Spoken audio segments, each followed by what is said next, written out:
Hello guys, అందరు ఎలా ఉన్నారు? ఇదైతే బోనాల పండుగ రోజు మినీ వ్లాగ్ అన్నమాట. సో ఏంటి ఇన్ని కొబ్బరికాయలు కొట్టేస్తుంది అనుకుంటున్నారా? యాక్చువల్గా నేను ప్రెగ్నెంట్ ఉన్నప్పుడు మా హ్యాపీ గార్డ్ గురించి మొక్కుకున్నాను.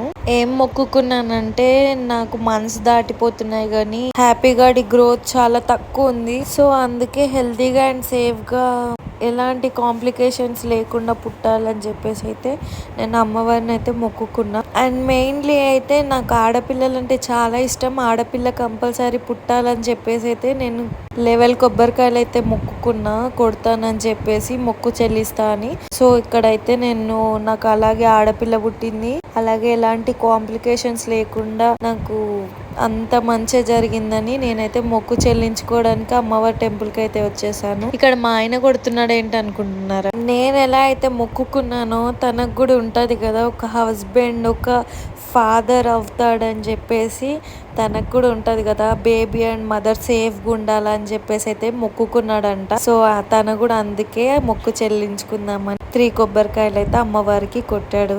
అలాగే అమ్మవారిని అయితే దర్శించుకొని మా మొక్కు చెల్లించుకున్నామని చెప్పేసి అమ్మతో చెప్పేసి మేమైతే అమ్మని కళ్ళారా చూసుకొని, గాయస్ నేను లిటరల్ గా చెప్తున్నాను, అమ్మవారిని చూడగానే నా కళ్ళలో ఇలా నీళ్ళు వచ్చేస్తాయి ఆటోమేటిక్ గా. ఎవ్రీ టైం నేనైతే నాకు ఏదైనా బాధ ఉంటే అమ్మతోనే చెప్పుకుంటాను. నాకైతే చాలా రిలాక్సేషన్ గా అనిపిస్తుంది. మీకు కూడా అలా ఎవరికన్నా అనిపిస్తుందా? కామెంట్ సెక్షన్ లో కామెంట్ చేయండి. ఇక్కడ చూడండి హ్యాపీ గార్డ్ ఎలా ఆడుతుందో. ఫుల్ ఎప్పుడైతే నడవడం వచ్చేసిందో అస్సలు నేను దాన్ని పట్టుకోలేకపోతున్నాను. అండ్ టెంపుల్ నుంచి ఇంటికి వెళ్లే దారిలో హ్యాపీ గార్డ్ కోసం అయితే ఐస్ క్రీమ్ తీసుకున్నాడు. అలాగే ఇంట్లో మిల్క్ ప్యాకెట్స్ లేవని మిల్క్ ప్యాకెట్ తీసేసుకొని ఇంటికి అయితే వెళ్ళిపోయాం. Bye bye.